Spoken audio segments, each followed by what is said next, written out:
xitoylik menga aytgandi, zo'r qarash ekan. Shu prezidentlar uchrashadi-yu, bizning axborotda boshqa ko'rsatadi. Xitoyga boribdi, biz prezidentimiz deb qo'yamiz yoki ular bu yoqqa kelibdi deb qo'yamiz, bo'ldi. U biznesmenlar borilganda nimalar gaplashilindini juda katta analiz qilishar ekan. Bizda masalan o'zaro nimalar bo'yicha hamkorlik bo'ldi, sanoatni rivojlantirish bo'yicha, chorvachilikni rivojlantirish bo'yicha nimadir aytiladi.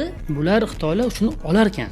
Ayni o'sha hujjatni olib, bu masalan avtosanoatni rivojlantirish bo'yicha memorandum nimadir imzolandi deganda bu nima nazarda tutyapti?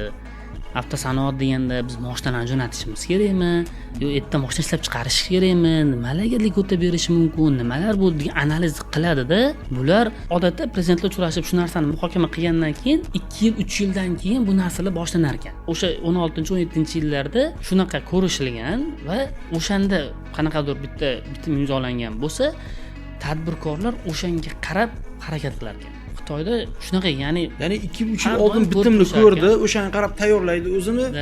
Ketdi shu bilan. O'zbekistonning prezidenti bilan ko'rishdi, hamma xursand bo'lib qolmas ekan ular. Bu nimani gaplashdilar ekan?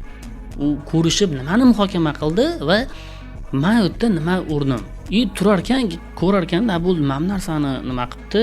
Bu menga to'g'ri keladi, bo'lma O'zbekistonga borishim kerak. O'zbekistonga keyin orqadan kelishaveradi. Ayni o'sha sohasini o'rganib. Ya'ni juda yaxshi narsa ekan shu.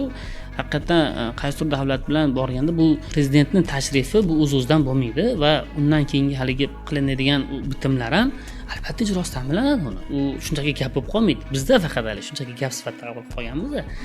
Xitoylar shunaqa ekan. Yo'q, bu shunchaki gap emas. Bu aniq demak bo'ladigan narsa deb shu narsa bor ekan. Shu jihatdan Xitoy uchun O'zbekiston bozori juda bir lovillab yonib turgan qozondek ko'rindi va jismonan kirib kelishi oxirgi 2 yilda ko'paygan bo'lsa ham, lekin ular o'sha sotuv jihatdan O'zbekistonga ancha kirib kelgan edi. O'zlarining bu yoqdagi sotuv filiallari yoki o'sha hamkorlar orqali ularga berish orqali kirib kelgan.